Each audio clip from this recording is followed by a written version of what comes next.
नमस्कार रामदासदादा, आपका मैं बहुत-बहुत स्वागत करती हूँ एक्सपर्ट सीरीज़ में। आपने हमें समय दिया, मुझे बहुत अच्छा लगा है। धन्यवाद। नमस्ते, मेरा सभी दर्शकों को सादर प्रणाम और मैं खास करके एक्सपर्ट सीरीज और राधिका जी का बहुत आभारी हूँ। उन्होंने मुझे आमंत्रित किया इस सेशन के लिए। दादा, आज के कार्यक्रम में आपसे बहुत सारी बातें करने वाले हैं, बहुत कुछ जानने वाले हैं आपके बारे में।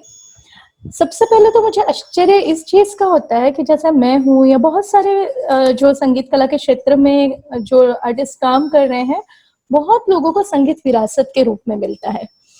पर आपके साथ ऐसा नहीं हुआ। आपने उसे कमाया है अपनी मेहनत से, उसे अर्जित किया है। मेहनत हम सब लोगों ने भी की है, सभी करते हैं, लेकिन आप घर में वातावरण नहीं होने के बावजूद संगीत को प्रोफेशन की तरह लेना और उसमें पूरा समर्पण देना, ये बहुत निराली सी बात है दादा। तो मैं ये जानना चाहूंगी कि ऐसा क्या था बचपन से ही, मतलब इच्छा थी कि हाँ मैं तबला बजाऊंगा, या कुछ उम्र के बाद ऐसा लगने लगा, और कैसे सीखा, मतलब ये क्या हुआ जिससे आपको प्रेरणा मिली और आप इस क्षेत्र में आगे आए? ये बड़ा इंटरेस्टिंग स्टोरी है मेरी खुद की। ऊपर वाले की कृपा से मेरा जन्म एक बहुत ही कल्चर्ड फैमिली में हुआ। मेरे पिताजी संस्कृत पंडित थे। उनको सारे संस्कृत क्षेत्र में जितने सारे अवार्ड्स हैं, सारे उनको अवार्ड्स मिले हैं। मैं बाद में मिले। मेरी माँ एक नर्सरी स्कूल चलाती थी। और हम 5 भाई बहन थे। मैं, मेरे 2 भाई और 2 बड़ी बहनें। मैं सबसे छोटा घर में। और हम जिस वाड़ा में रहते थे, उस जमाने में एक 50-60 साल पहले पूना में सब वाड़ा हुआ करते थे। यानी बिल्डिंग नहीं थी, बिल्डिंग नहीं थी, अपार्टमेंट्स नहीं थे, वाड़ा थे। तो उस वाड़ा में मेरी नानी भी रहती थी, मेरी माँ की माँ। नाना नानी भी रहते थे।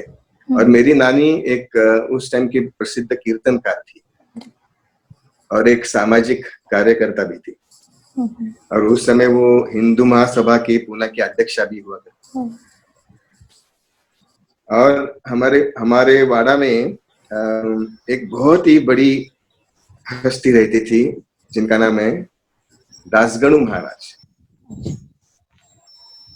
दासगणु महाराज यानी जिन्होंने गजानन महाराज जी की पोथी उसका लेखन किया और जो साईं बाबा के पट्ट शिष्य थे। तो वो हमारे वाड़ा में रहते थे उस समय जब मेरा जन्म हुआ तब। तो ऐसे बहुत ही अच्छे वातावरण वाले वाड़ा में, अच्छे कल्चर्ड फैमिली में मेरा जन्म हुआ। मेरे घर में सब म्यूजिक के सुनने के शौकीन है, बहुत म्यूजिक सुना करते थे। मेरी बड़ी बहन और मेरी एक मौसी, वो दोनों क्लासिकल म्यूजिक सीखती भी थी उन दिनों में। और ऐसे एक अच्छा वातावरण था घर में। और मेरी माँ मुझे बचपन से काफी सारे कॉन्सर्ट्स को ले जाया करती थी। मैं 5-6 साल का था तब से मैंने आज तक हर साल Sawai Gandharva music festival attend किया है। अरे वाह। मेरी माँ मुझे ले जाती थी। मुझे तब क्लासिकल म्यूजिक क्या समझ में नहीं आता था, उसका आनंद, उसमें क्या आनंद होता है, लेकिन फिर भी मुझे वो ले जाया करती थी। उस टाइम वो पूरी रात भर होता था। अरे वाह। हाँ, रात को 9 बजे शुरू होता था, जो सवेरे 7-8 बजे तक चलता था। कभी कभी 9:30, 10, 11, 12 बजे भी सवेरे तक चला हुआ मुझे याद है। तो उस जमाने में एक महान तबला वादक हर साल सवाई गंधर्व में आते थे। उनका नाम था पंडित शांता प्रसाद जी, पंडित गुदई महाराज जी। वो हर साल आते थे। हर साल वो काफी इंस्ट्रूमेंट्स के साथ बजाने के लिए या डांस के साथ बजाने के लिए, लेकिन हर साल वो सवाई गंधर्व में हमेशा आते थे। तो मुझे याद है कि जब मैं गया था पहले साल सवाई गंधर्व में, तब पंडित गोपी किशन जी का कथक नृत्य होने वाला था। और वो स्टेज पे आ गए, अनाउंसमेंट हो गई, वो स्टेज पे आ गए, बाकी के सारे कंपनिस्ट आ गए, उन्होंने तबला वादक अभी तक नहीं आए थे, उन्होंने वंदना की और फिर उन्होंने खुद अनाउंसमेंट किया कि आज उनके साथ तबले की संगत दे रहे पंडित उदय महाराज या पंडित शांता प्रसाद जी। ऐसा अनाउंसमेंट होने हुआ और सारे लोग पेंडॉल में, सारे लोग जितने भी थे 8-10 हजार सारे खड़े हुए और स्टैंडिंग ओवेशन देने लगे। जबकि शांता प्रसाद जी स्टेज पे थे नहीं, वो ग्रीन रूम से निकले और वो ग्रीन रूम से स्टेज पर आने तक वो तालियों की गड़गड़ाहट चल ही रही थी। शांता प्रसाद जी के तबले की साउंड, उनकी संगत, उनको मिलने वाली तालियां, इन सब से मैं इतना प्रभावित हो गया। तो मैं बहुत बच्चा था ना, तो मुझे लगा कि मुझे भी ऐसे ही तबला बजाना है। फिर जो भी मुझे कोई बड़े लोग आके पूछते थे तुम बड़े हो के क्या बनोगे, तो मैं कहता था मैं शांता प्रसाद बनूंगा। इतना मैं प्रभावित हो गया था। तो ये देख के मेरे पेरेंट्स, हमारे पुणे में एक बहुत मशहूर तबला गुरु थे उस टाइम, जिनका नाम था गुरुवर्य GL सामंत गुरु जी। तो उनके पास वो मुझे ले गए। तो वो बोले कि अब ये बच्चा 5 साल का है, 5-6 साल का, और 1-2 साल के बाद लेके आइए। तो फिर 1-2 साल के बाद फिर वो मुझे लेके गए और उन्होंने एक्सेप्ट किया और मेरा तबला सीखना वहां से शुरू हो गया। जब मेरी उम्र 6-7 ऐसे कुछ उम्र होगी मेरी, तो पता नहीं कैसे, लेकिन मैं बाकी के स्टूडेंट्स के जो थे उससे ज्यादा स्पीड में मैं सीखता था। उन्होंने कुछ बताया और मुझे आने लगा, ऐसे हो जाता था। तो 1-2 साल में मेरी बहुत अच्छी तरक्की हो गई। तो 1-2 साल हुए नहीं थे और उनका सामंत गुरु जी का षष्ठाब्दी पूर्ति समारोह था। तो उन्होंने मुझे उस समारोह में सोलो बजाने की अनुमति दे दी और मैंने वो मेरा पहला स्टेज परफॉर्मेंस था। और वो काफी अच्छा हुआ होगा क्योंकि सारे लोगों को पसंद आया, गुरुजी को भी पसंद आया। तो ये 5-6-7 साल का था तब मेरी ये तबले की शुरुआत हो गई सामंत गुरु जी के पास। लेकिन थोड़ा सा मुझे ये बताने के लिए थोड़ा सा दुख होता है कि क्योंकि हमारे घर में तो माहौल अच्छा था, म्यूजिक सुनने का शौक सबको था, लेकिन म्यूजिक एज अ प्रोफेशन ऐसी सोच किसी की नहीं थी। तो मेरा जो भी सीखना था उनके पास में हफ्ते में 3 दिन 1 घंटा ऐसे उनके क्लास हुआ करते थे। तो उतना ही था, मैंने उससे ज्यादा घर आके मैंने बहुत रियाज किया है वगैरह, ऐसा कुछ नहीं होता था। और वो एक हॉबी के लेवल का ही था वो सब सीखना। तो 3-4 साल मैंने उनके पास सीखा। फिर जैसे जैसे स्कूल का स्टडीज बढ़ता गया, अदर एक्टिविटीज बढ़ती गई, स्पोर्ट्स हो या और कोई हो, तो वैसे वैसे मेरा क्लास में जाना कम होते गया। और शायद मैं 8वीं में था तब मेरा क्लास में जाना बंद ही हुआ, उनके क्लास में जाना। तो फिर 8वीं 9वीं 10वीं 11वीं 12वीं मैंने तबला किसी के पास सीखा नहीं और मैंने उन 4-5 साल में तबला बजाया भी नहीं, क्योंकि मेरा फोकस कहीं और चला गया था, स्पोर्ट्स में या अदर एक्टिविटीज में। तो 12वीं के बाद जब मुझे पूना इंजीनियरिंग कॉलेज में एडमिशन मिली, तब वहां मुझे आज के मशहूर गायक पंडित विजय कोपरकर मिले। वो और मैं एक ही बैच के इंजीनियर हैं। और इंटर कॉलेजिएट कंपटीशन में उनके साथ बजाने के लिए तब हमारे कॉलेज में कोई तबला वादक नहीं था और उनको पता था कि मैं बचपन में तबला बजाता था, तो उन्होंने मुझे प्रोत्साहित किया उनके साथ बजाने के लिए और मैं उनके साथ रियाज करना शुरू किया। फिर इंटर कॉलेजिएट कंपटीशन में उनके साथ संगत करना शुरू किया। इंटर कॉलेजिएट कंपटीशन में अलग कॉलेजों से आए हुए उस टाइम के अच्छे कलाकारों के साथ, युवा कलाकारों के साथ मेरी जान पहचान हुई, जिसमें सितार वादक सुधीर फड़के, संतूर वादक डॉक्टर धनंजय देठणकर, हारमोनियम वादक डॉक्टर अरविंद थत्ते, ऐसे बहुत सारे थे। उस टाइम हम एक ही उम्र के थे, तो उनसे मेरी जान पहचान हो गई। एक्चुअली डॉक्टर धनंजय देठणकर मेरे साथ बचपन में सामंत गुरुजी के पास तबला भी सीखते थे, तो मैं उनको तब से जानता था, लेकिन बीच में 5-6 साल की गैप हो गई थी।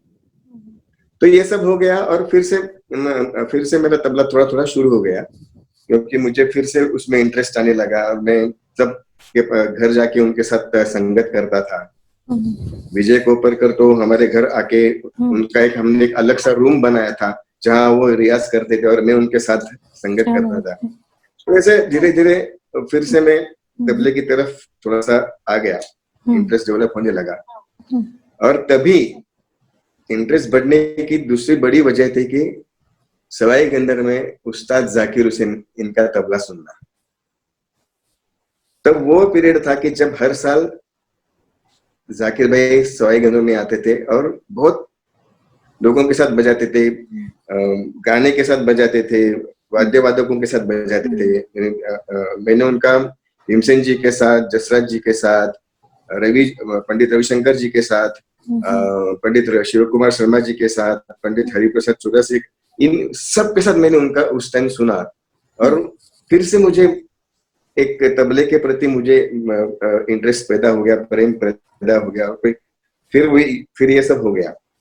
लेकिन तब भी मैं किसी के पास तबला सीख नहीं रहा था। ऐसे जो मैंने बचपन में सीखा है उसके ऊपर मेरा सब तबला बजाना या संगत करना सब चल रहा था। फिर मैं इंजीनियर हो गया, मैकेनिकल इंजीनियर हो गया, और केएसबी पंप्स में एक जर्मन कंपनी है, उसमें मुझे जॉब मिला। 84 की बात है, 1984 को मैं इंजीनियर हो गया। तो 85 में मेरे जो गुरु थे सामंत गुरु जी, उनका दुखद निधन हुआ। और फिर 86 जनवरी में उनकी पहली बरसी थी, जिसमें पंडित सुरेश तलवलकर जी का सोलो था। तो वो सुनने के लिए मैं गया था और उनका तबला सोलो सुन के मैं इतना प्रभावित हो गया कि आप पूछिए मत। और अभी मैं सोचता हूँ तो मुझे लगता है कि वो दिन मेरे लाइफ का टर्निंग पॉइंट था। तो मैं उसी दिन प्रोग्राम के बाद उनको मिला, उनको मैंने पूछा कि मैं उनसे मिल सकता हूँ क्या। तो उन्होंने कारण पूछा, मैंने बोला मुझे तबला सीखना है आपसे वगैरह। तो उन्होंने दूसरे दिन मुझे वो जहाँ रुके थे वहां पे बुलाया, मैं वहां पे चला गया। उन्होंने सारी पूछताछ की कि मैं क्या करता हूँ, क्या सीखा हूँ, किसके पास तबला सीखा हूँ वगैरह सब। और उन्होंने मुझे थोड़ा सा बजा के दिखाने के लिए बोला। तो मुझे जो भी टूटा फूटा तब आता था मैंने थोड़ा सा बजा के उनको दिखाया। फिर उन्होंने बोला कि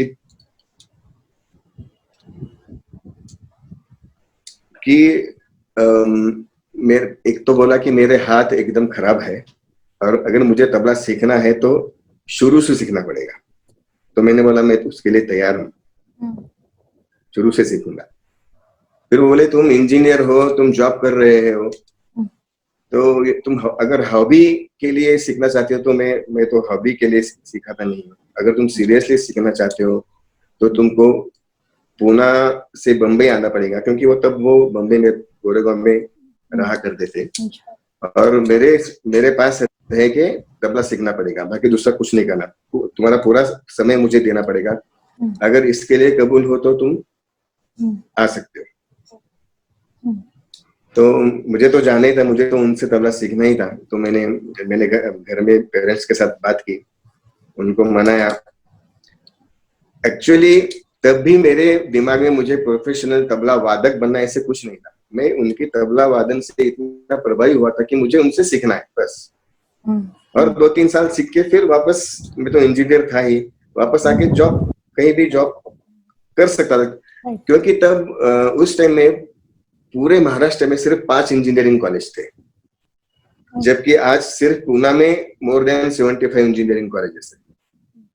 तो जॉब मिलना ये कोई बड़ी बात नहीं रहती थी किसी भी इंजीनियर के लिए।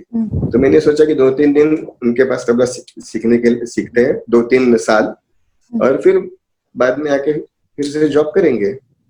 तो ये ऐसे सब मैंने पेरेंट्स को पता कि उनके परमिशन लेके मैं बम्बई गया 86 जुलाई में मैं बम्बई चला गया। और जो एक दो साल का मेरा प्लान था वो ऐसे बढ़ते बढ़ते 5 साल तक हो गया। तो 86 में मेरी उम्र थी 23। तो 23 उम्र में मैंने फिर से शुरू से तबला सीखना उनसे शुरू किया। धाधा तीटा धाधा तूना, ये जो पहला लेसन है तबले का, इससे मैंने शुरू किया। लेकिन क्योंकि मैंने बचपन में सीखा था तो मेरी प्रोग्रेस जल्दी जल्दी होती गई जी। और मेरी प्रोग्रेस से शायद गुरुजी भी बहुत खुश होते गए। तो वो जब पूना आते थे, पूना उस टाइम वो काफी पूना में आते थे और पंडिता रोहिणी भाटी जी के शागिर्दों को वो सिखाते थे लय ताल की चीजें। उसके लिए वो उनके नृत्य भारती जो उनके कथक की क्लासेस थे वहां पे जाके वो सिखाते थे। तो उन्होंने मुझे उनके साथ वो मुझे लेके जाने लगे गुरुजी नृत्य भारती में।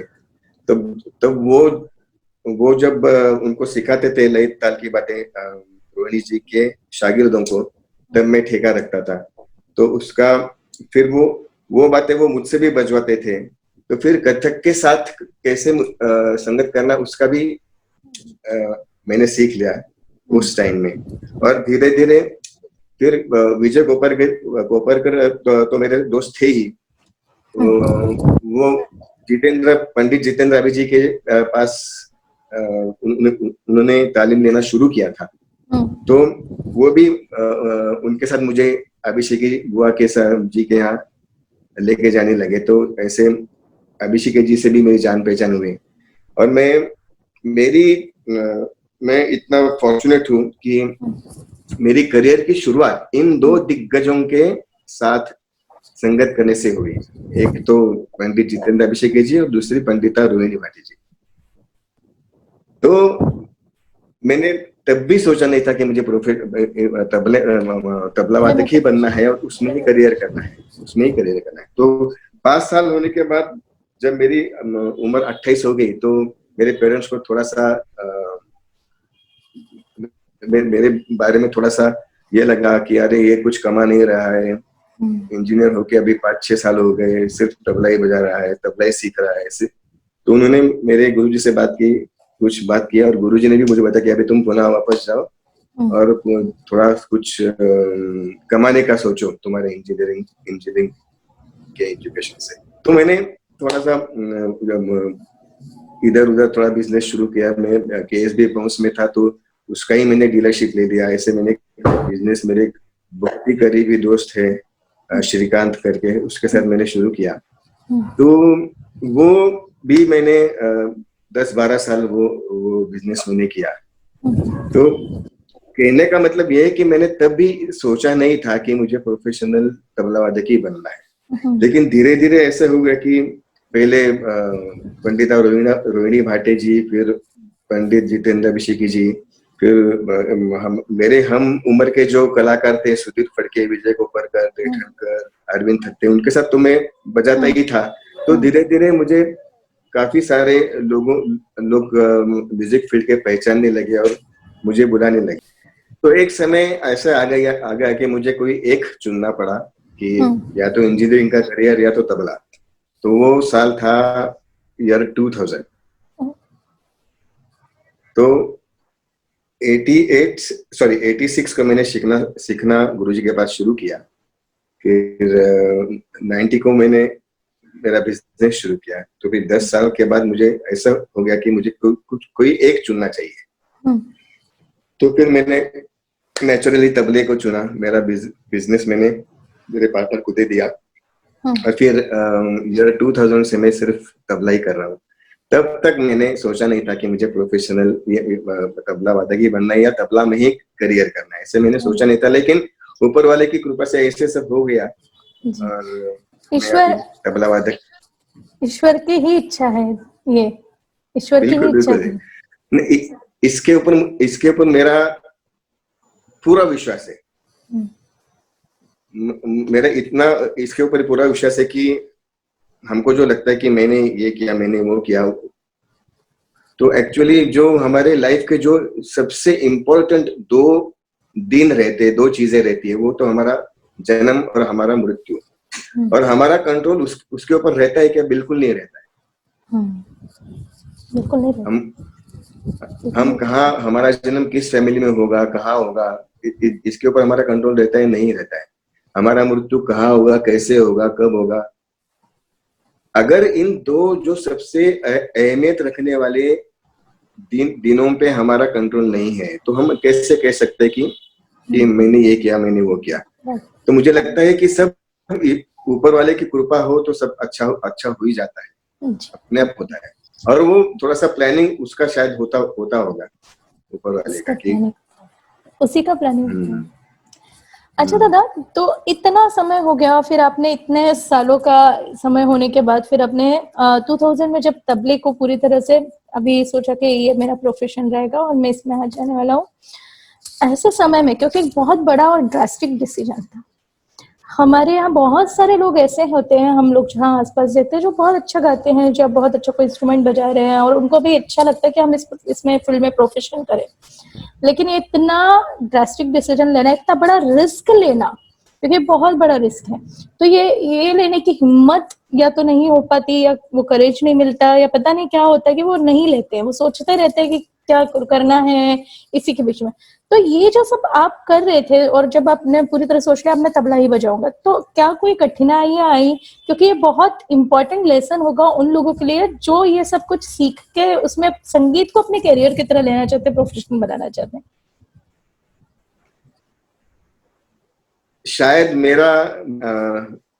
मेरी जो पीढ़ी है वो शायद आखिरी जनरेशन होगी जो फॉर्चुनेट है, क्योंकि जब मैंने तबला सीखना शुरू किया और धीरे धीरे जब कॉन्सर्ट बजाना शुरू किया, तब पूरे पूना में सिर्फ 3 ही तबला वादक थे अच्छे, जो अच्छा बजाते थे और जो सबके साथ संगत करते थे। एक था सुभाष कामत, जो पंडित चंद्रकांत कामत जी के लड़के थे।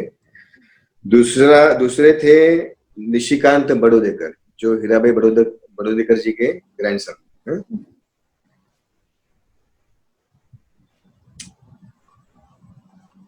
और शायद तीसरा मैं ही था। तो एक तो ये थी कि उतना कंपटीशन नहीं थी,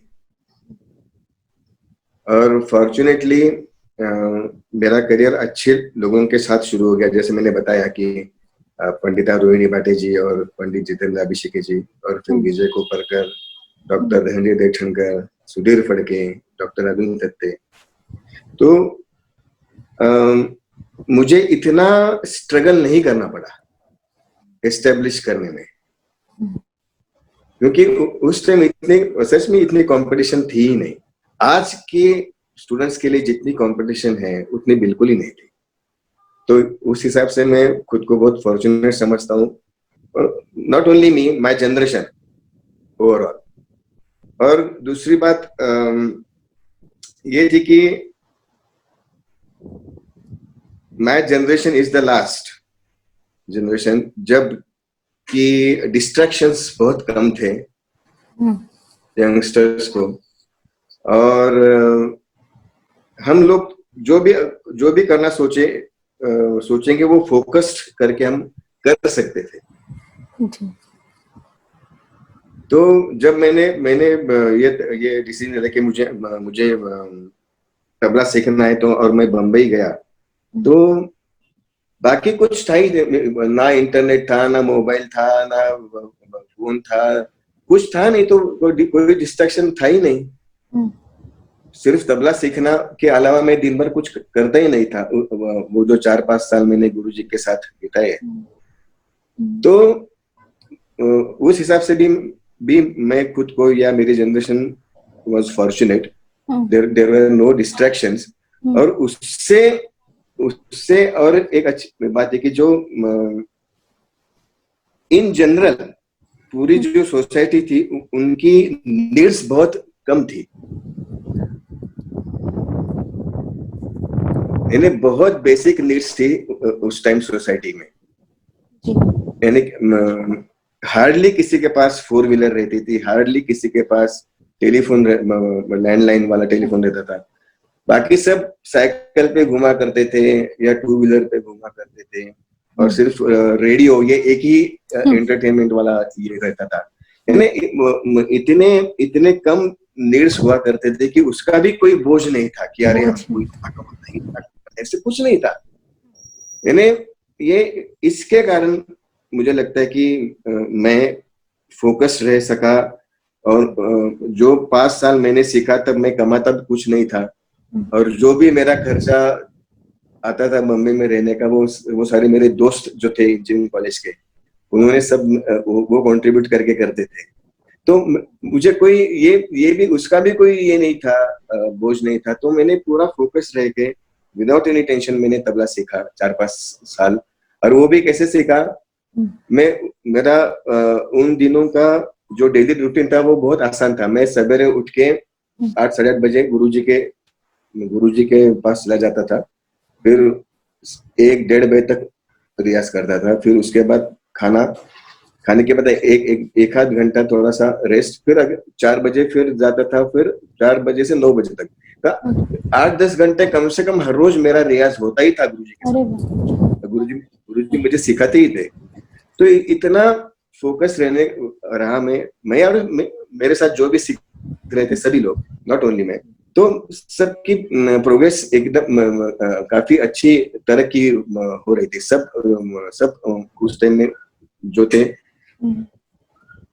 तो ये मुझे लगा कि ये our generation was the last fortunate generation to not have to face all these problems of distraction, of fulfilling the needs or whatever it is.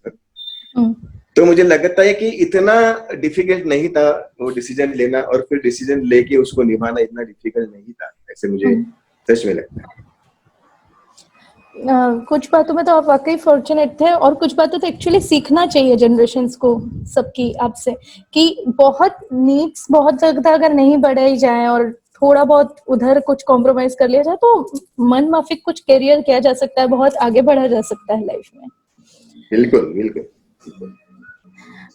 आपने आपके गुरुजी जैसे कहा पंडित सुरेश तलवलकर जी से बचपन से सीखा, और आपने अपना रूटीन भी बताया किस तरह का शेड्यूल रहता था, उसमें कुछ यादें, क्योंकि ना गुरु शिष्य का रिश्ता जो होता है बड़ा मजेदार होता है, और मैं भी उसी परंपरा से आई हूँ, तो मुझे पता है कि कितना मजा आता है सीखते समय। कुछ यादें, जो कुछ मजेदार सी यादें, कुछ अच्छी सी यादें आप बताइए।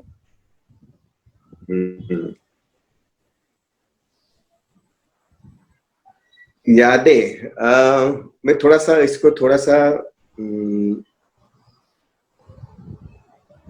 दूसरी तरफ ले जाता हूँ। यादों की बजाय में वो कैसे सिखाते थे हम लोगों को, और मेरा क्या इम्प्रेशन है।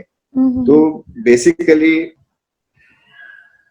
आप जानते हैं कि मेरे guruji, he is not just a tabla player और तबला गुरु, ही इज एक पूरा म्यूजिशियन है, सिर्फ तबला प्लेयर नहीं है।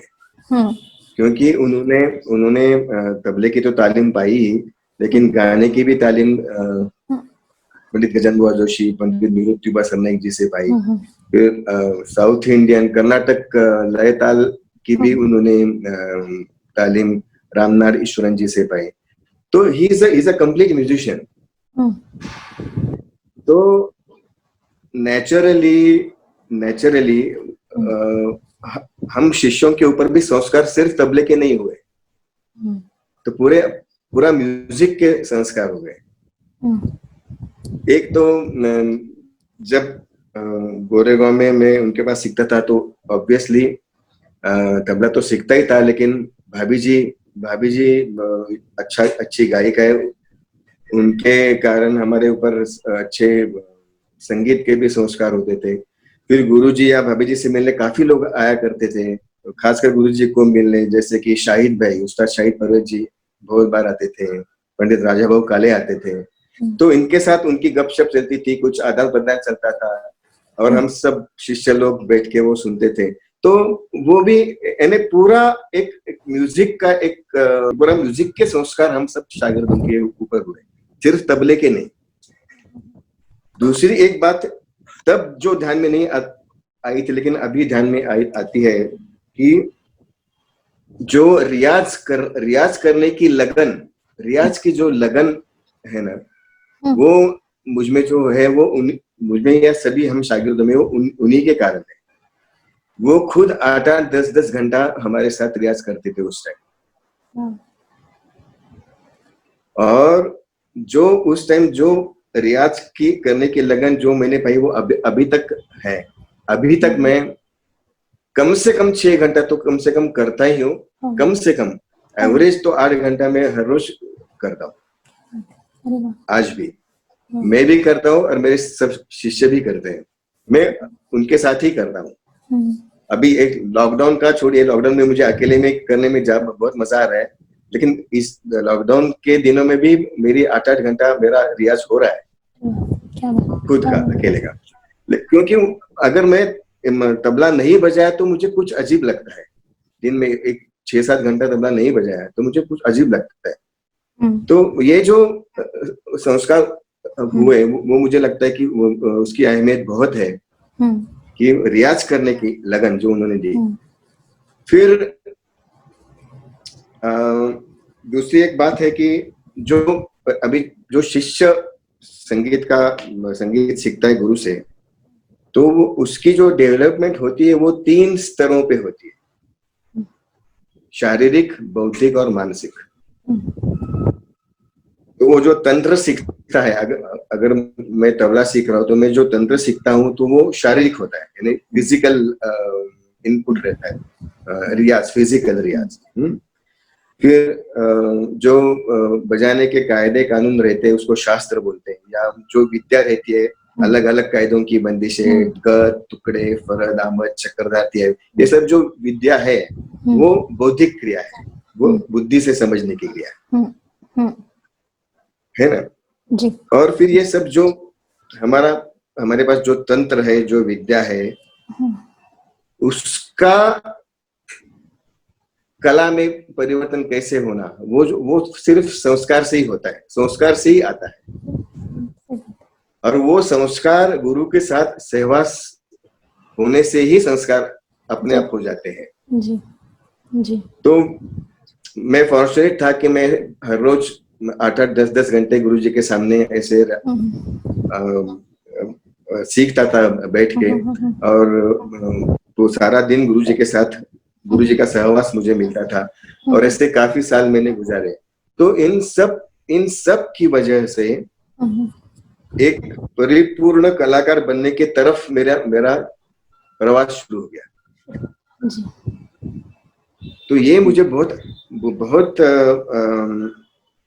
इम्पोर्टेंट लगता है, क्योंकि बहुत बार क्या होता है कि काफी गुरु विद्या देते हैं, लेकिन शायद रियाज करने की लगन वो शायद दे नहीं सकते। तो बहुत सारे ऐसे विद्यार्थी होते हैं कि जिनके पास विद्या बहुत है, लेकिन वो जिस हिसाब से बजना चाहिए, उस पे काम होना चाहिए, वो नहीं होता है ना। ऐसे होने के चांसेस बहुत रहते हैं, लेकिन बहुत थोड़े ऐसे गुरु हैं जो इस प्रकार का सर्वांगीण संस्कार अपने शिष्यों पे करते हैं, जिसमें मेरे गुरुजी हैं। इसलिए हम सब शागिर्द बहुत फॉर्चुनेट है कि हमें ऐसे गुरु मिले, इसलिए हमारा सब इस प्रवास में सब अच्छा ही हो रहा है। बहुत अच्छा। आपकी वादन शैली को जितना मैंने समझा है, सुना है, बहुत ज्यादा सुंदर है, बहुत बांध के रखती है। तबला मीठा बहुत ज्यादा है, मीठा, भावनात्मक माधुर्य तबले में बहुत है। आपकी वादन शैली को मैं आप ही से समझना चाहूंगी। अच्छा, मेरे गुरुजी तबले की तालीम पाई नागेशकर मास्टर जी से। नागेशकर मास्टर जी के गुरु थे उस्ताद अकबर हुसैन खां साहब, गुरु थे उस्ताद मुनीर खां साहब। तो उस्ताद मुनीर खां साहब ये पहले तबला वादक शायद होंगे जिन्होंने अलग अलग घराने के करीब 14 गुरुओं से तालीम ली। उसके पहले मैं तो नहीं जानता हूं कि किसी तबला वादक ने ऐसे अलग अलग घराने की तालीम ली हो। और हाँ, यानी तबला में आपको पता है कि 6 घराने हैं। दिल्ली सबसे पहला घराना है, बाद में अजराड़ा, फिर फर्रुखाबाद, लखनऊ, बनारस और पंजाब, ये 6 घराने हैं। तो उन्होंने एक ऐसा एक सुंदर एक मिलाप किया सब घरानों के तबला की विद्या का, और फिर अपना एक शैली बनाया जो उन्होंने उनके शिष्य थे उस्ताद आमिर हुसैन खां साहब, उनको दे दिया। फिर उन्होंने पंडित पंडरीनाथ नागेशकर जी को दे दिया। फिर उन्होंने अपने शिष्य पंडित सुरेश तलवलकर जी को दे दिया, और फिर उनसे हम सब शागिर्दों को मिला। तो हम लोगों की खासियत ये है कि हम दिल्ली का भी बजाते हैं, अजराड़े का भी बजाते हैं, फर्रुखाबाद की भी बजाते हैं, थोड़ा लखनऊ भी बजाते हैं, और पंजाब भी बजाते हैं। तो ये सारे घरानों का हम तबला बजाते हैं। ये जो सब घरानों को एक रिस्पेक्टफुल नजर से देखने की जो दृष्टि हमको मिली, हम यानी हम सब शागिर्द, वो ऑब्वियसली हमारे गुरुजी ने दे दी। तो उस वजह से हम शायद उस वजह से हमारा ये, लेकिन आजकल मुझे ऐसे लगता है कि ऐसे बहुत सारे तबला वादक है कि जो किसी घराने का नहीं बजाते।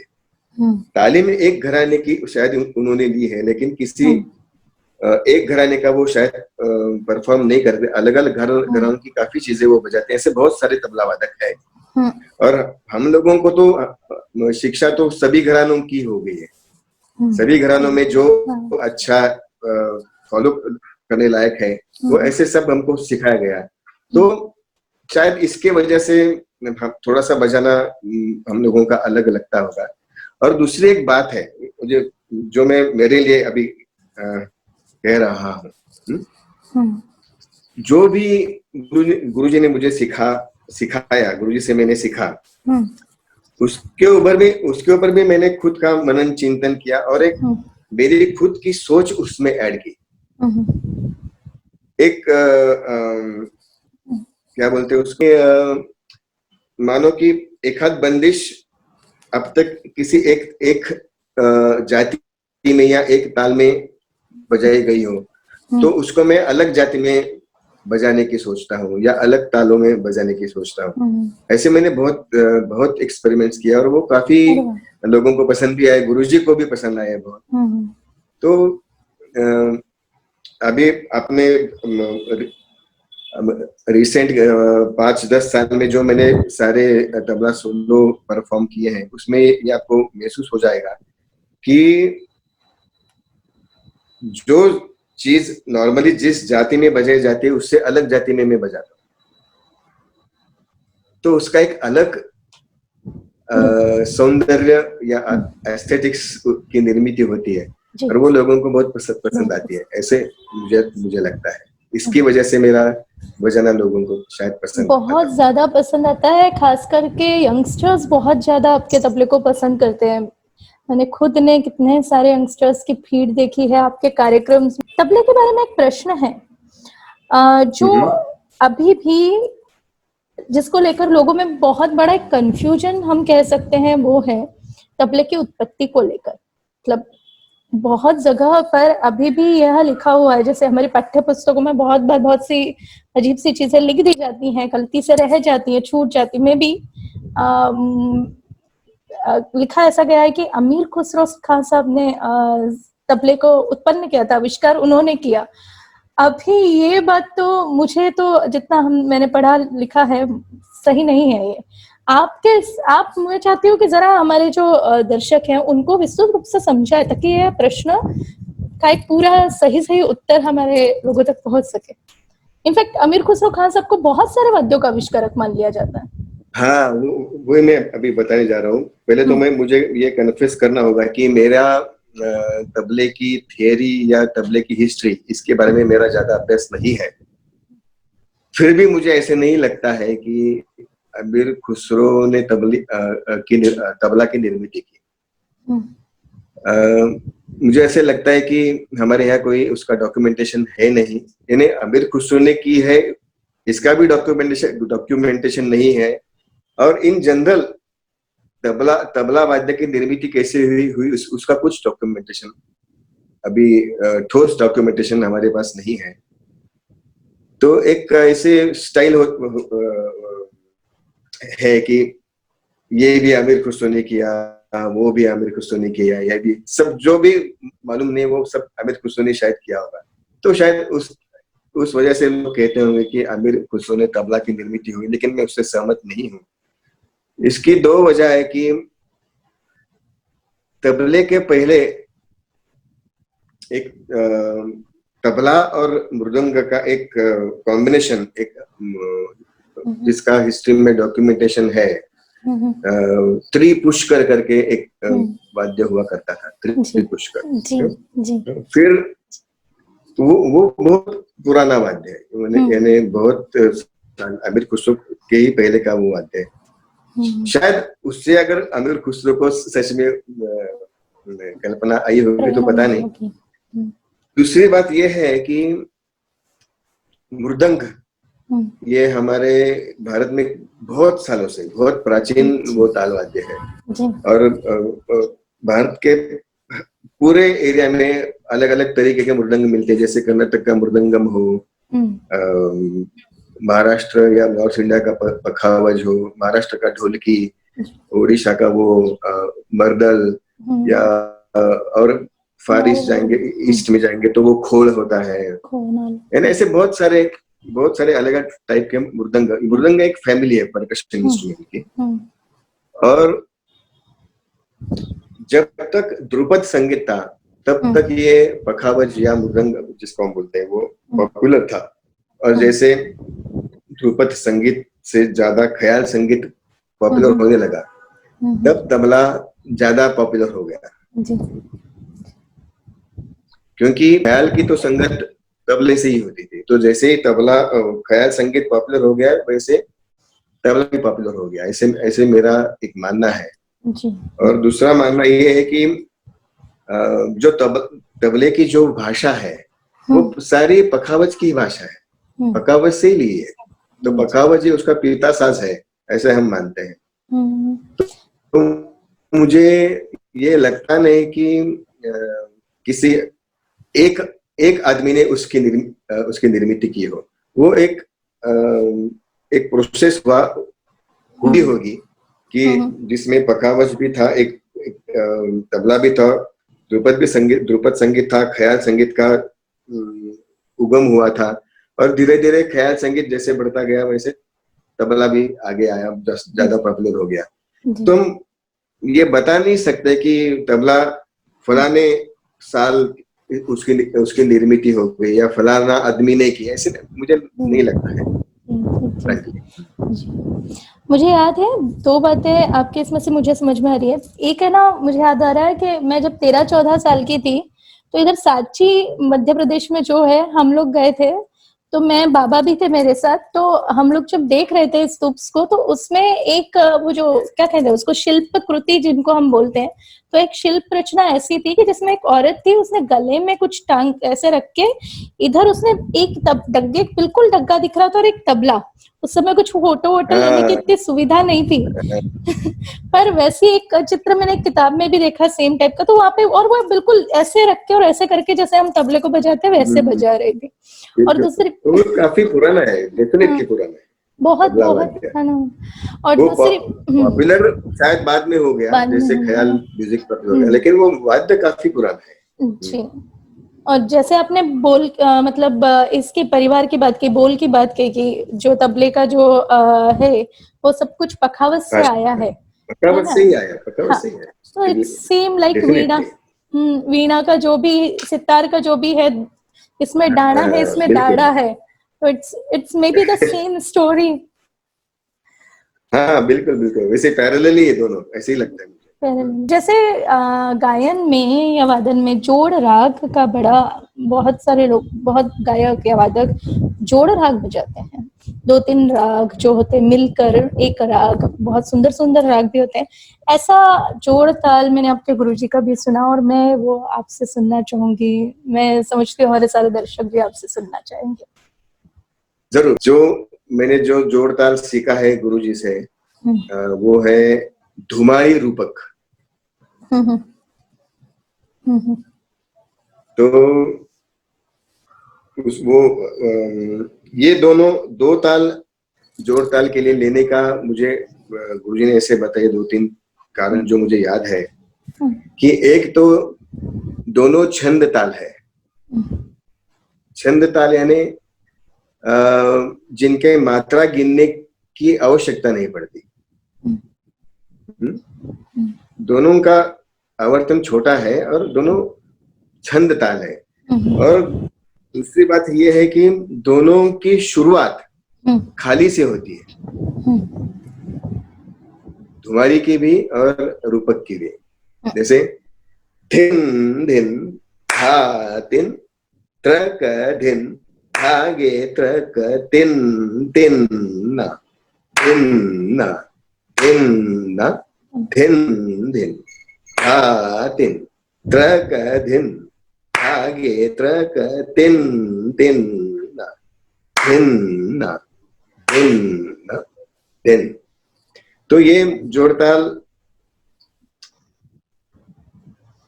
शायद 25 या 30 साल पहले मैंने गुरुजी के साथ एक तब कैसेट्स हुआ करती थी, तब सीरीज नहीं थी, तो उसमें एक गुरुजी की कैसेट की रिकॉर्डिंग हुई थी जिसमें उन्होंने जोड़ताल बजाया था। तब मैंने उनके साथ वो बजाया था, ये धुमाड़ी रूपक, वो मुझे याद है। तो वो मैं बजाने की कोशिश करूंगा। धिन धिन धा तिन त्रक धिन धागे त्रक तिन तिन ना धिन ना धिन ना धिन धिन धा तिन त्रक धिन धागे त्रक तिन तिन ना धिन ना धिन ना धिन। इसमें जो नगमा मैं इस्तेमाल करने जा रहा हूँ वो मेरे छोटे भाई अभिषेक शिनकर ने बजाया हुआ है। उसने ये रिकॉर्ड करके मुझे भेजा और उसके ऊपर मैं बजाने की कोशिश कर रहा हूँ। जोड़ता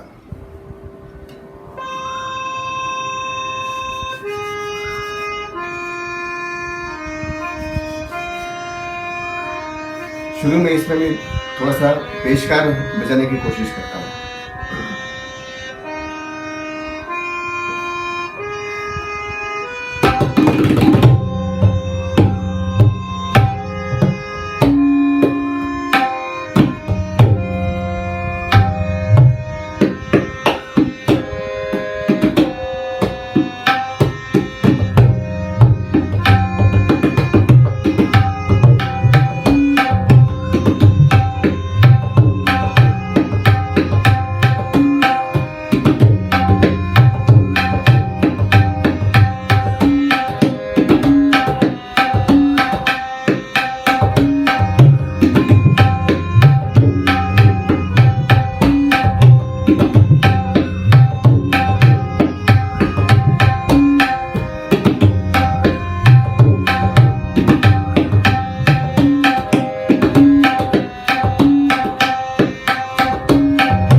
तबले के हर एक लय का उसका क्या बजाने वाले के शरीर पे, मन पर, मस्तिष्क पर और सुनने वालों को अच्छा लगने से ऊपर भी क्या उसका कुछ ऐसा हेल्थ वाइज कुछ प्रभाव है, कुछ हीलिंग इफेक्ट है क्या?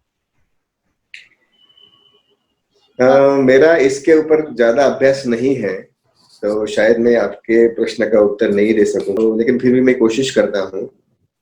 लय तो सिर्फ तबले में नहीं है, पूरे ब्रह्मांड में लय है, तो पूरे संगीत में लय है जी।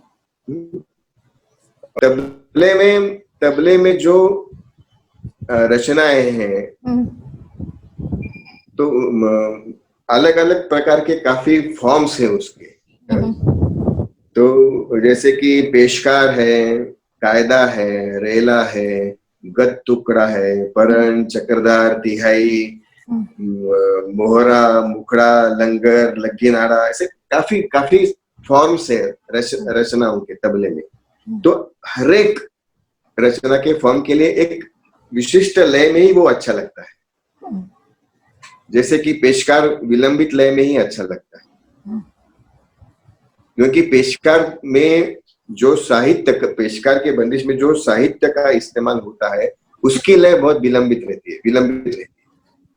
धी कृधिन्ना तित्था गिन्ना धा तित्था तित्था धा धिन्ना, ये लय रहती है पेशकार के बंदिश की साहित्य की लय है। तो वो विलंबित लय में ही अच्छा लगता है। जो कायदे में जो साहित्य का इस्तेमाल होता है, जो जिन शब्दों का, वो मध्य लय में होती है। दाति दागे न दाति दाति दागते न के न दाति दागे न दाति दाति दागते न के न दाति दाति दाति दागते न के न दाति दाति दाति दागते न। तो ये मध्य लय में ही अच्छा लगता है। फिर जो रेला है, रेला में जो भाषा इस्तेमाल की हुई है, वो द्रुत, उसकी लय द्रुत है।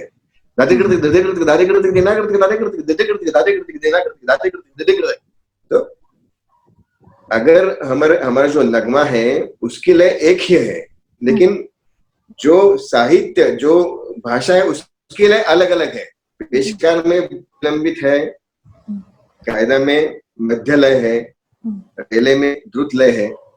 तो मुझे लगता है कि ये लय का इफेक्ट उससे ही आता है कि अगर विलंबित लय में ज्यादा इफेक्ट विलंबित लय के फ्रेजेस से, यानी पेशकार की फ्रेजेस से ही आ जाएगा। तो पेशकार हमेशा विलंबित लय में बजाना चाहिए, और बजता ही है। और कायदा मध्य लय में और रेला द्रुत लय में। तो मुझे लगता है कि लय का शरीर के ऊपर जो प्रभाव, ये जो आपका प्रश्न था, तो शायद उसका उत्तर हमको इससे मिल सकता है कि अगर हमको कुछ गंभीर बंदिशें बजानी हो, तो उसके लिए पेशकार जैसी धीमी लय चाहिए। सो धीमी लय में गांभीर्य ज्यादा रहता है, और द्रुत लय में चंचलता या ज्यादा रहती है। तो रेला जैसे फास्ट कॉम्प्रेशन द्रुत लय में बजती है। तो शरीर के ऊपर उसका असर भी उसी प्रकार हो जाएगा कि विलंबित लय का एक गंभीर असर हो जाएगा, गांभीर्य उससे आ जाएगा, और द्रुत लय से एक चंचलता या ऐसे उसका असर हो जाएगा, ऐसे मुझे लगता है। मेरा अभ्यास ज्यादा नहीं है इसमें।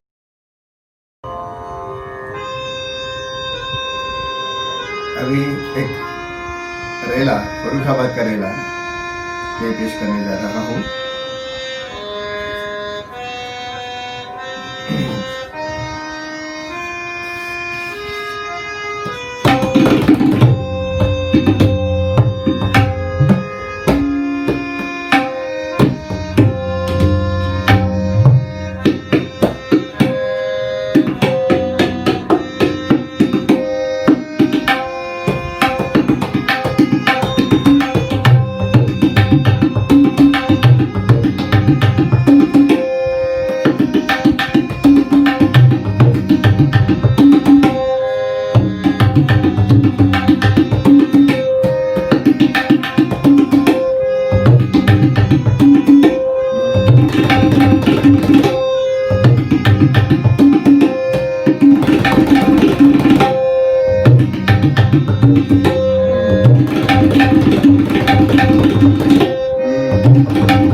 तबले के अलावा दादा ऐसा कौन सा विषय है जो आपको बहुत अधिक प्रिय है, जिसमें आपका मन बहुत रमता है, कुछ है क्या? हाँ, मैंने जैसे आपको बताया कि बीच के 5-6 साल मेरा फोकस स्पोर्ट्स की तरफ शिफ्ट हुआ था स्कूल डेज में, स्कूल और कॉलेज के डेज में। तो ऑब्वियसली स्पोर्ट्स मेरा दूसरा एक इंटरेस्ट जिसमें मैं लेता हूँ तो वो स्पोर्ट्स है। और उसमें भी ज्यादा करके क्रिकेट और फुटबॉल और टेनिस, ये 3 गेम्स मुझे बहुत पसंद है। तो मैं अगर टीवी जब भी देखता हूँ तो या तो न्यूज चैनल देखता हूँ या तो स्पोर्ट्स, और स्पोर्ट्स में भी ज्यादा क्रिकेट, फुटबॉल या टेनिस देखता हूँ, इसमें ज्यादा मैं रुचि रखता हूँ। तो अभी कभी खेलते हैं? हाँ, मैं बचपन में बहुत खेला करता था। बचपन में मैं जब स्कूल में था तो हमारे सारे स्पोर्ट्स के टीम में होता था, यानी चाहे बास्केटबॉल हो, फुटबॉल हो, जैसे विदेशी गेम हो या कबड्डी, खो खो जैसे हमारे भारतीय खेल को, सभी टीम्स में मैं रहता था और बहुत मैंने स्पोर्ट्स एंजॉय किया उस टाइम में। अभी खेलना जब मैं इंजीनियरिंग कॉलेज में था तब भी मैं इंजीनियरिंग कॉलेज के कबड्डी के टीम में था। तो उसके बाद इंजीनियरिंग के बाद मैंने ज्यादा नहीं खेला। अभी तो सिर्फ देखता ही हूँ ज्यादा खेलता नहीं हूँ। ओके, एक प्रश्न मैं दादा यहाँ पर पूछना चाहूंगी अभी जैसे आपने एक बात कही, जब आपने अपने बचपन का समय बताया और बताया कि आपको तबला कितना ऐसा लगने लगा था कि मुझे तबला अच्छा लगता है, मैं बजाना चाहता हूँ, पर एक लेवल पर जाकर स्टडीज की वजह से आपको वो छोड़ना पड़ा 4-6 साल के लिए। बहुत बार बच्चे ऐसे होते हैं जिनका बहुत ज्यादा मन संगीत में लगता है और वो वाकई बहुत अच्छा कर रहे होते हैं, मतलब आशा की जा सकती है कि वो फ्यूचर में जाके बहुत अच्छा कुछ करेंगे। तो उनके साथ भी आजकल ये जो पढ़ाई का प्रेशर है, उस वजह से उनसे ये सब छोड़कर उन लोगों को वापस पढ़ाई में लग जाना पड़ता है। दादा, ऐसे पेरेंट्स के लिए जो जिनके बच्चे वाकई म्यूजिक में कमाल कर सकते हैं या जिनका सच में सीरियस इंटरेस्ट है म्यूजिक में, आप क्या सलाह देना चाहेंगे, आप क्या कहना चाहेंगे उनको? एक खास पेरेंट्स के लिए पूछ रही हूँ मैं प्रश्न। हाँ, मुझे ऐसे लगता है कि बच्चों को तो मेरे उदाहरण से मुझे ऐसे लगता है कि बचपन में जब मुझे कुछ समझ में नहीं आता था कि मुझे क्या करना है। सच में इतनी मैच्योरिटी नहीं थी मुझ में, और शायद आजकल के बच्चों में होती है।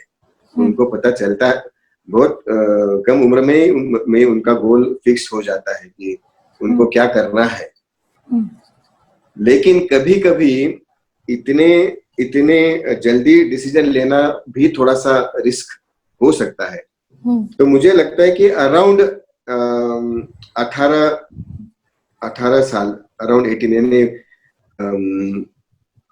10वीं के बाद के 3-4 साल बहुत अहमियत रखते हैं कि जब हमको सच में हमारा किस तरफ जाना ये तय हो सकता है, उसके पहले नहीं, ऐसे मुझे लगता है। उसके पहले सब चीजों को उनको एक्सपोज करना चाहिए बच्चों को, और फिर 10वीं-12वीं के बाद वो किस तरफ वो जाना चाहते हैं, वो अगर हमको पता चलता है कि अरे ये इस तरह का कोई इसमें ज्यादा दिलचस्पी है, तो उसके बाद उसका जो बच्चे का इंटरेस्ट जहाँ है उसमें उसको हम उसके पेरेंट्स को फुल सपोर्ट देना चाहिए उसके बाद। लेकिन उसके पहले मुझे लगता है कि डिसीजन लेना थोड़ा सा रिस्की हो सकता है। यानी आप यही समझाना चाहते हैं कि अगर वो उस समय म्यूजिक सीखना चाहते हैं, संगीत के लिए समय देना चाहते हैं, एक 6वीं, 7वीं, 8वीं, 9वीं, 10वीं तक, तो देना चाहिए। हाँ, देना चाहिए ना, संगीत भी सीखना चाहिए, स्पोर्ट्स भी करना चाहिए, ऐसे मुझे लगता है, और स्टडीज भी करना चाहिए। और क्योंकि उस टाइम में सच में इतनी मैच्योरिटी मुझ में तो बिल्कुल ही नहीं थी। मुझे पता नहीं आजकल के स्टूडेंट में 6वीं, 7वीं, 8वीं में होती है क्या कि ये डिसाइड करने की कि उनको आगे क्या करना है। उनको जिसमें लाइकिंग है वहां पे हम पेरेंट्स को सपोर्ट करना ही चाहिए, लेकिन डिसीजन तो 10वीं 12वीं के बाद ही लेना चाहिए कि इसी एरिया में उसका करियर करना है, और फिर फुल सपोर्ट उसको देना चाहिए, ऐसे मुझे लगता है। और खास करके जिनको संगीत में करियर करना है ना, उनको दो ये बहुत इंपॉर्टेंट चीजें बहुत दिमाग में रखनी चाहिए। एक है कि इसमें 100% फोकस्ड अगर रहोगे तो ही आगे जाओगे। ये तो पहला है। और दूसरा, आपकी जरूरतें एकदम बेसिक रखे, नीड्स बहुत कम रखे, तो आप ज्यादा से ज्यादा इसके ऊपर ध्यान दे सकेंगे। अगर ये दो चीजों का ख्याल हमेशा रहा तो पॉसिबल है इसमें करियर करना। और ऑब्वियसली अच्छा गुरु मिलना भी चाहिए, और ये वो तो है ही, लेकिन वो तो सबको ही है। लेकिन ये संगीत के स्टूडेंट्स के लिए खास करके कि 100% डिवोशन से और फुल फोकस्ड होकर ही आप करेंगे तो ही आगे बढ़ोगे। जी। दादा, आजकल जो भी कुछ हो रहा है, जो करंट सिनेरियो है, उसमें बहुत बड़ा एक चेंज आया। अभी तो फिलहाल हम सब लोग लॉकडाउन में हैं, और इस कारण से जहाँ शास्त्रीय संगीत, वैसे ही हमारे अपने देश में ही बहुत ऐसा मतलब अलग थलग सा पड़ा हुआ, क्योंकि एक विशिष्ट वर्ग है जो पूरे तरह से लगा हुआ है 100% की क्लासिकल करेंगे, लेकिन जो एक आज के, मुझे तो नहीं पता, लेकिन एक समय था, मैं भी बहुत छोटी सी बच्ची थी तब हम तानसेन जाया करते थे, और तब ऐसे हजारों करोड़ों की भीड़, ऐसे हजारों लाखों लोगों की भीड़ खड़ी रहती थी तानसेन का, रात भर पूरा प्रोग्राम चलता था, सुबह मॉर्निंग में भी फिर सभा होती थी। तो अभी वो समय नहीं रहा है, तो ऑलरेडी वैसे ही बहुत ज्यादा ऐसा समय है ऐसे में, और ये लॉकडाउन हो गया है, अब प्रोग्राम्स का सब जो आर्टिस्ट है उनके लिए बड़ा मुश्किल है। आगे आने वाले समय में शास्त्रीय संगीत का और शास्त्रीय संगीत करने वाले जो आर्टिस्ट हैं उनका फ्यूचर क्या देखते हैं, किस तरह की सलाह आप देंगे, क्या चाहेंगे, मतलब उन्होंने क्या सोचना चाहिए, क्या लाइफस्टाइल चेंजेस होने चाहिए, क्या होना चाहिए अभी, और शास्त्रीय संगीत के लिए क्या किया जाना चाहिए बेसिकली उसको आगे हाँ, बढ़ाने के लिए? अनफॉर्चुनेटली ऐसे जब वैश्विक महामारी आती है या कोई भी संकट आता है, तो सबसे पहले उसमें आहुति हो जाती है एंटरटेनमेंट सेक्टर की, और उसमें भी म्यूजिक की, और उसमें भी क्लासिकल म्यूजिक। क्लासिकल म्यूजिक ये लास्ट ऑप्शन हमेशा रहता है, यानी, और फर्स्ट ऑप्शन ऑफ आहुति ये हमेशा रहता है। तो नेचुरली ये डिफिकल्ट टाइम है जो प्रोफेशनल म्यूजिशियंस है उनके लिए, लेकिन ये ब्लेसिंग इन डिसगाइज भी है, ऐसे मुझे लगता है। सच में मुझे ऐसे लगता है। मैं खुद ये इस लॉकडाउन को बहुत एंजॉय कर रहा हूँ। मैं 8-10 घंटे रियाज करता हूँ, बहुत यूट्यूब पे सुन रहा हूँ, और खुद की तरफ देखने के लिए मुझे बहुत टाइम मिल रहा है कि मेरा अभी क्या फिजिकल इनपुट्स में क्या रह गया है, या बौद्धिक इसमें क्या रह गया है और करना है, या चिंतन मनन किसका अभी मुझे करना चाहिए। ये सब देखने का एक बहुत अच्छा टाइम मुझे मिला है। तो ये मुझे लॉकडाउन बहुत अच्छा लग रहा है, सच में मैं कह रहा हूँ। दूसरी बात यह है कि वैसे भी मेरा अपब्रिंगिंग मिडिल क्लास फैमिली में हुआ, जिसकी जरूरतें बहुत कम थी। आज तक भी मैंने मेरी जरूरतें बहुत कम रखी है, और मेरी सब स्टूडेंट्स को यही सलाह है कि अगर आप साधना करते रहेंगे तो उसका फल एक न एक दिन मिलना तय ही है।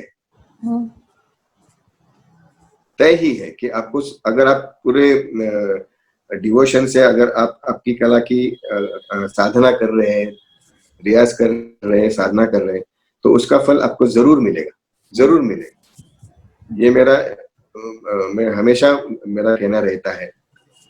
और थोड़ा सा बाकी के प्रोफेशंस के कंपैरिजन में थोड़ा सा एक डिफिकल्ट प्रोफेशन हो सकता है, लेकिन ऐसे नहीं कि बाकी के प्रोफेशन सब अच्छे ही है और ये इसमें बहुत ही डिफिकल्टी है, ऐसे मुझे लगता नहीं।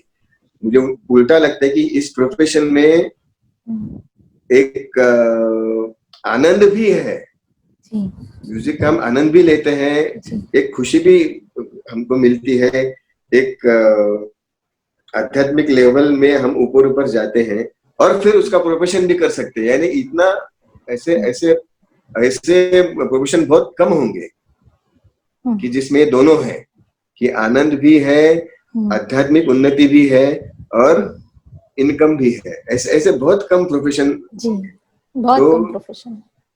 हाँ, बहुत। तो अगर आप पूरे 100% डिवोशन से 100% फोकस रह के, और फिर सिर्फ फोकस्ड ऑन योर आर्ट और योर म्यूजिक, तो अच्छा एक दिन अच्छा 100% हो जाएगा, ये मेरा मानना है। और दूसरी बात है कि जिस ऊपर वाले ने इतने अच्छी कला निर्माण किए, अच्छे कलाकार निर्माण किए हैं, वो उसने श्रोता भी निर्माण किए होंगे ही। तो ये कोरोना का ये जो अभी ये जो चल रहा है, वो ज्यादा दिन नहीं चलने वाला। मानो 1 साल, ज्यादा से ज्यादा 2 साल, 2 साल से ज्यादा ये इफेक्ट नहीं रहने वाला। तब तक आप बहुत साधना करिए, अब खुद की कला में उन्नति करिए, और मुझे लगता है कि उसके बाद सब नॉर्मल हो जाएगा और कोई चिंता की बात नहीं होगी। क्या बात है दादा, बहुत अच्छी बात आपने सभी खास करके संगीत के छात्रों के लिए बताई, आर्टिस्ट लोगों के लिए भी बताई है, बहुत अच्छा लगा। धन्यवाद दादा, बहुत बहुत आपका आभार मानती हूँ, आप आए और इतनी अच्छी अच्छी बातें की, बहुत अच्छा लगा, बहुत मजा आया।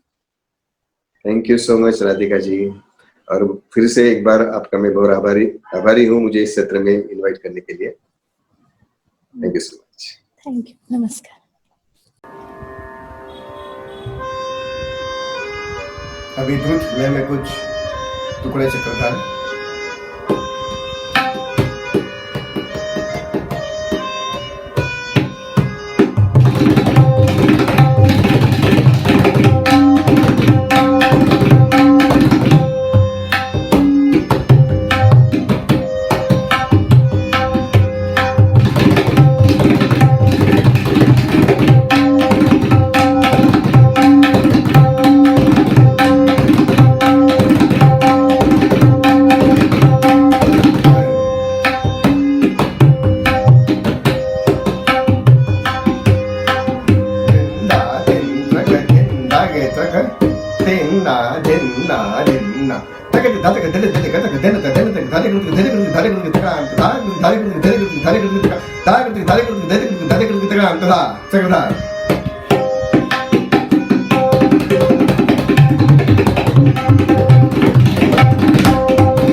தாகன தினக்கன தங்கிக தகதன தகத தகத தின கேக தக தினக்கன கதக தெக தகத தக தின தகத தக தின தகத தின தகத தனக்கத தா கிருதிகா கிருதிகா கிருதிகா கிருதே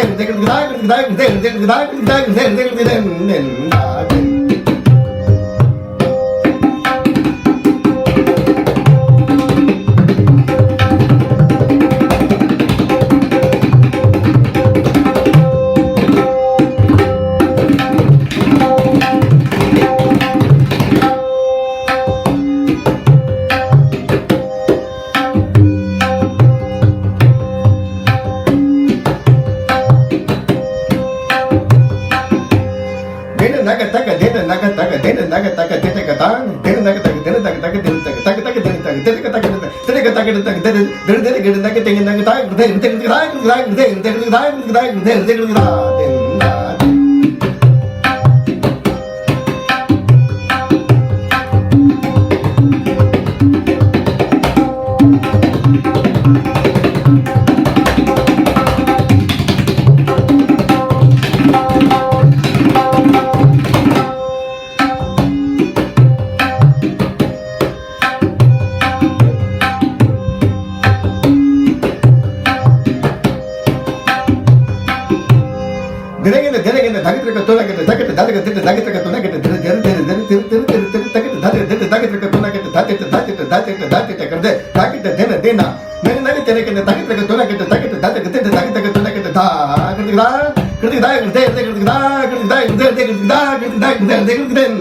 Nah,